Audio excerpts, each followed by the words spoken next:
For a brief moment, General Motors built cars so extreme, so rare, and so powerful that even the brand didn't know how to sell them. Loophole engines, factory drag setups, performance packages that embarrassed entire lineups. These aren't the muscle cars you see in magazines.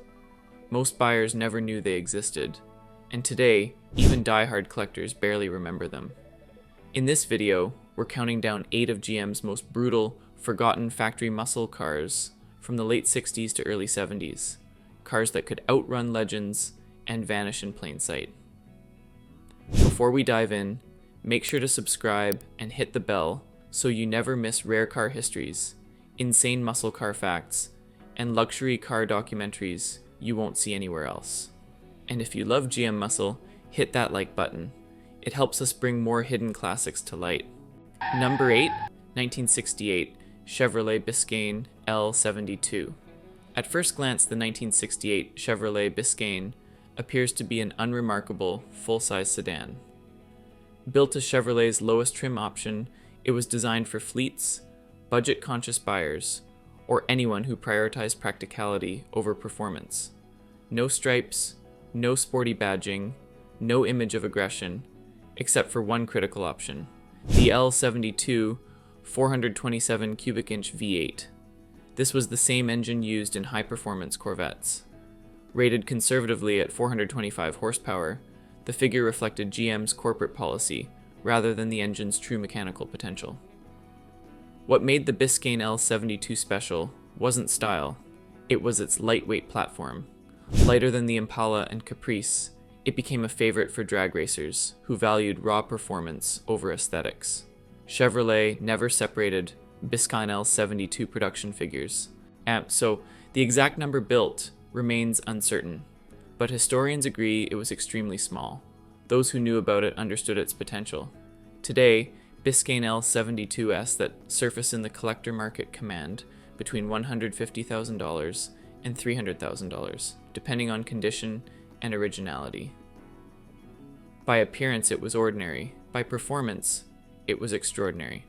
The Biscane L72 wasn't a muscle car by image, it was muscle by omission. Number 7, 1970 Buick GS Stage 1 convertible. Buick had long been known for quiet, refined performance, and in 1970, that reputation peaked with the GS Stage 1.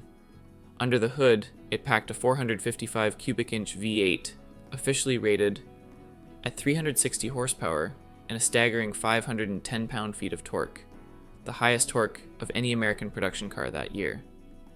The engine was conservatively tuned, in emphasizing low-end force and long-term durability. Convertibles complicated the story. Adding weight and reducing structural rigidity, they were often penalized by insurance companies. As a result, only 49 GS Stage 1 convertibles were built in 1970. Despite the weight, performance was brutal. Acceleration induced effortless wheel spin, and real-world speed often exceeded expectations. History has largely forgotten the convertible in favor of the more iconic GSX hardtops, but the Stage 1 convertible remains an astonishing piece of Buick engineering. Today, these rare cars trade in the $200,000 to $350,000 range, a reflection of their scarcity and performance pedigree. Buick never repeated this combination, and it never needed to. Number 6, 1969 Pontiac Firebird Ram Air 5. Pontiac's Ram Air 5 program was never intended for the street. It was an engineering experiment, born from racing ambition. Based on the 400 cubic inch V8, the engine featured specialized cylinder heads with straight intake ports designed for maximum airflow at high RPM. Horsepower for street trim was never officially published. Production was sporadic and inconsistent. Some engines were installed at the factory, others at the dealer level, and many were sent directly to race teams. Total numbers remain uncertain, but historians estimate fewer than 50 cars were completed. The Ram Air 5 program ended quietly as GM increased oversight of racing involvement. Today, surviving Ram Air 5 Firebirds are extraordinarily rare, with values exceeding $500,000. The project wasn't a failure. It was a case of engineering ambition outpacing commercial practicality. Number 5. 1970 Oldsmobile Rally 350 W31. An Oldsmobile took a different approach to performance. Rather than chasing sheer displacement, the W31 package focused on efficiency, balance, and rev-friendly precision. It featured a specially prepared 350 cubic inch V8 rated at 325 horsepower, with functional forced air induction and an aggressive camshaft for optimal throttle response. The Rally 350 package included distinctive paint and minimal trim, but the real story was performance. Buyers, however, ignored it. Big blocks sold better, and the W31 required understanding. Production was low, believed to be under 3,000 units for 1970. Today, W31s are valued between $80,000 and $140,000, reflecting the car's rarity and overlooked significance. The Rally 350 W31 didn't lose relevance. It was simply never given the chance to gain it. Number 4, 1969 Chevrolet COPO 427, and the Central Office Production Order, or COPO, system allowed special fleet orders to bypass GM's standard options. Savvy buyers learned to exploit it for extreme performance. In 1969, some Chevelles were ordered with the L72 427 cubic inch V8, rated at 425 horsepower, a power plant never officially available for the standard lineup. These cars were built with drag racing in mind: minimal equipment, maximum output. Production records were incomplete, but most estimates suggest 20 to 30 cars were produced. 4-speed manuals were common, though some automatics were built. Values today range between $250,000 and $400,000, depending on documentation and configuration. The Chevelle COPO wasn't rare because it was exclusive. It was rare because almost no one knew how to order it. It represented an era when loopholes in engineering knowledge could create something genuinely extraordinary. Number 3, 1971 Pontiac GT37 455 HO. Pontiac's GT37 was designed as a stripped-down performance option meant to make power affordable. Most GT37s received modest engines, but a small handful were fitted with the 455 HO, rated at 335 horsepower. It used round portheads derived from Pontiac's racing programs, with horsepower ratings limited only by emissions tuning. Exact production numbers weren't recorded, but historians agree fewer than 100 GT37s were built with the 455 HO. 4-speed manual examples are particularly rare. Market values now range from $250,000 to $450,000 depending on configuration. The GT37 455 HO demonstrates Pontiac's subtle approach, preserving performance without advertising it.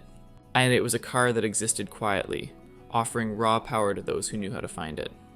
Number 2, 1969 Chevrolet COPO Nova 427. The COPO Nova 427 is the story of someone breaking the rules.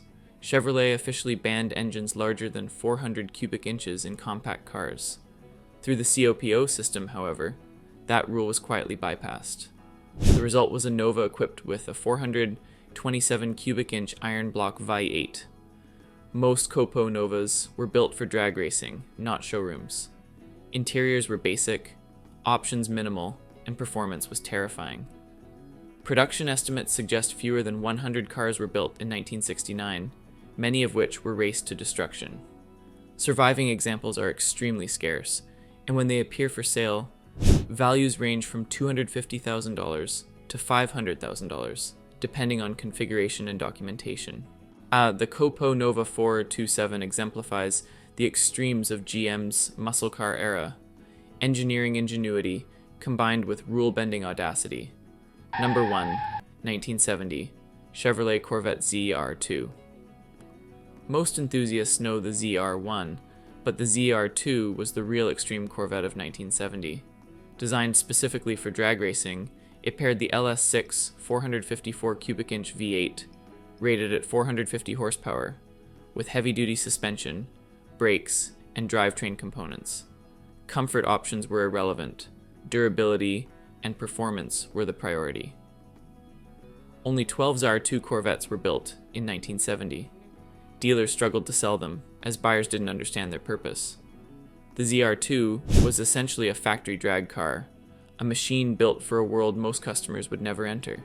Today, these cars are among the rarest and most valuable Corvettes, coveted by collectors who understand the engineering significance. Their scarcity, combined with raw performance, cements the ZR2 as the ultimate GM muscle car anomaly. These 8 cars, spanning Chevrolet, Pontiac, Oldsmobile, and Buick, represent a moment in GM history where rules were bent, engineering pushed to extremes, and raw, untamed power was offered quietly to those who knew where to look. They weren't advertised. They weren't glamorous. Most buyers never knew they existed. And yet today, they are some of the most sought after, collectible, and historically significant American muscle cars ever built. From the humble Biscane L72 to the apex ZR2 Corvette, GM's hidden muscle reminds us that sometimes the most extreme cars are the ones nobody talks about.